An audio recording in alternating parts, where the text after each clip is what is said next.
A Beautiful Sludge, written by Gordon Blitz, starring Alex Dorita and Donico Smith.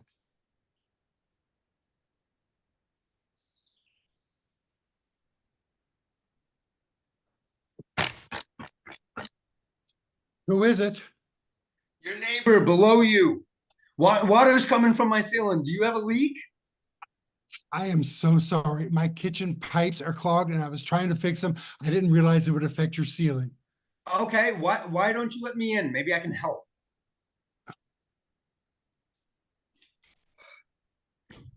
Oh, God, you look like you can fix anything. Oh, I'm sorry. I don't know what I'm saying. We need to get the water off before it gets worse. Do you know where the valve is? No, isn't it just one shut-off valve for the entire condo complex? I should know that. I'm on the board. Let's look under your sink.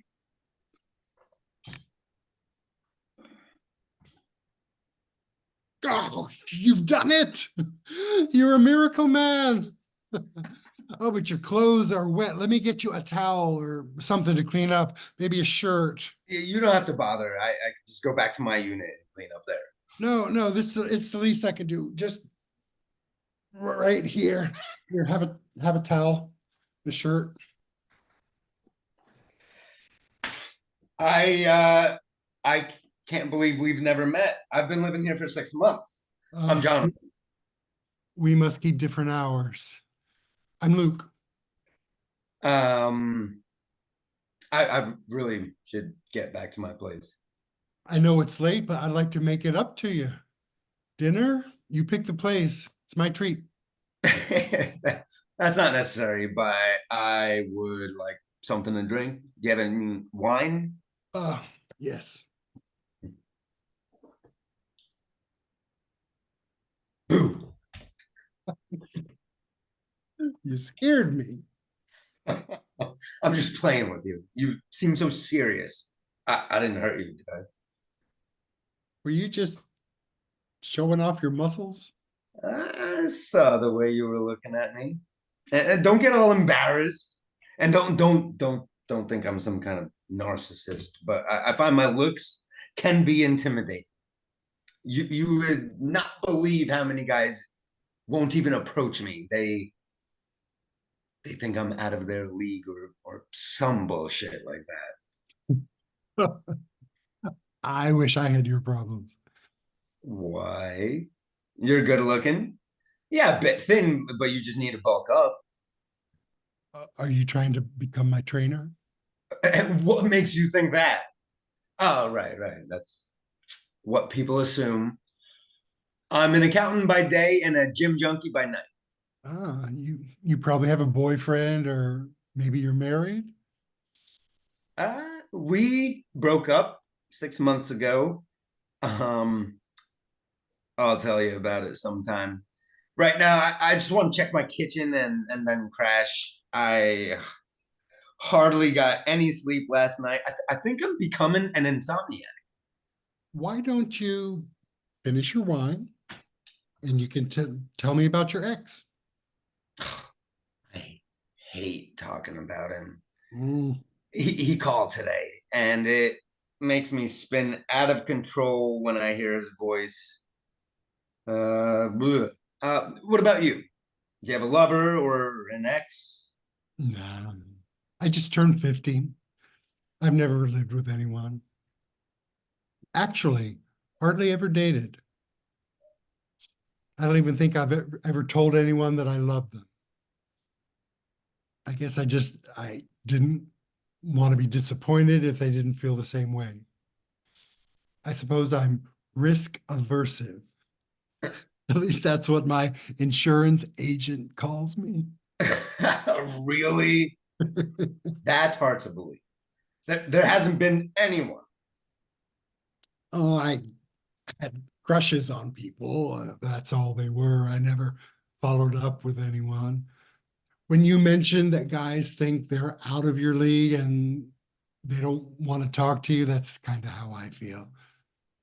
Remember, I grew up during the AIDS years. Never met Mr. Right, I guess. Maybe I'm just not marriage material. I always had excuses to not get involved. It just seemed easy. And when people say, "Oh, don't you have regrets?" I really don't. I guess I like being alone with myself. What about you? I bet you've done your share of dating.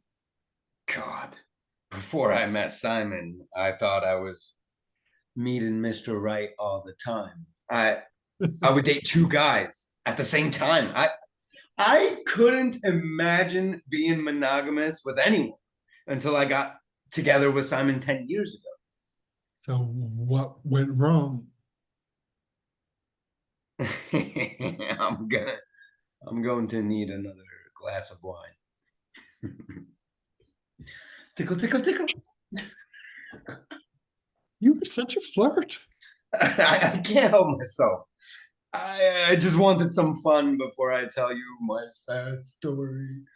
Um, we adopted a teenage boy 2 years after we'd started living together. We both wanted children. Our relationship changed because we now had another human being to be responsible for, and we took better care of our bodies, stopped drinking. It was an unexpected revelation having Oh no, are you in AA and I just made you fall off the wagon? that. Don't worry, that abstinence was short-lived.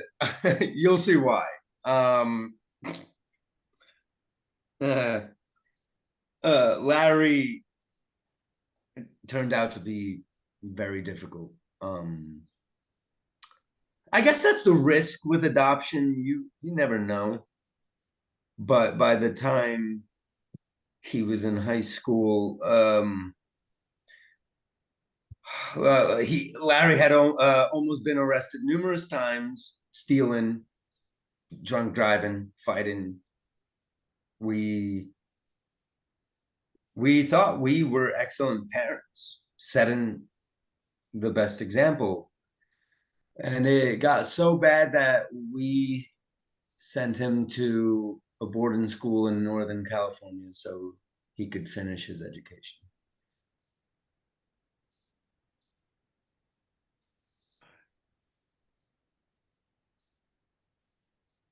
I'm sorry. I don't know why I'm even telling you all of this. But we hardly know each other.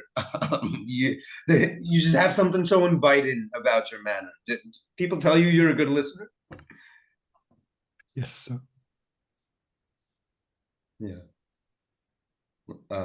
Last year we got a call from the boarding school in Crescent City. They said it was an emergency. Larry had been arrested and we needed to fly there ASAP. It turns out that Larry and two other boys were involved in a robbery at a 7-Eleven. Jonathan, maybe you don't want to tell me anything more about this. Larry was almost 18 and he was tried as an adult and he was sentenced to 5 years in prison. It destroyed my relationship with Simon, and I moved out 6 months ago, and here I I am so sorry this happened. I can't believe your lover left you. am. There was no discussion. He just said, "I've had enough. I don't want to be in a relationship anymore, and I don't want to be involved with parenting." I asked him about couples counseling, but he said he wasn't interested, and he won't even visit Larry, even though this was a joint adoption. I really wonder about our whole relationship. What an asshole. I had no idea you were going to tell me all this. This is probably more than you asked for. Helping me with my sludge, ruining your shirt. And me bringing up my own sludge. But, but really, this was good talking to you. I tend to keep things inside. And as I told you before, you're a great listener. Hey, would you stay with me tonight? I haven't slept with a man in 6 months. I'd like it to be you.